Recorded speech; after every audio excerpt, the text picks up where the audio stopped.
কায়ের বাম্মার গর সারি মৌলানা বোফায়ে বাসা সুন্দরী আয়েশা সিদ্দিকায়ের বাম্মার গর সারি সৈদুল আমিনে বোফার বাসা সুন্দরী এখন হিন্দুস্তানত দুলাবিয়ার মেডেঙত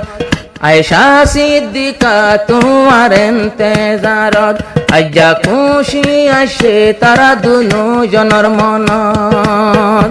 আয়েশা সিদ্দিকা একে বাসা সুন্দরী আয়েশা সিদ্দিকা ওই বাসা সুন্দরী মৌলানা সৈদুল আমিনে হরদি মারি দুজন হিন্দুস্তানত ওইব রে মোলাকত দুজন হিন্দুস্তানত ওইব রে মোলাকত আয়েশা সিদ্দিকা আসে তোর ইন্তেজারত আয়েশা সিদ্দিকা আসে তোর ইন্তেজারত।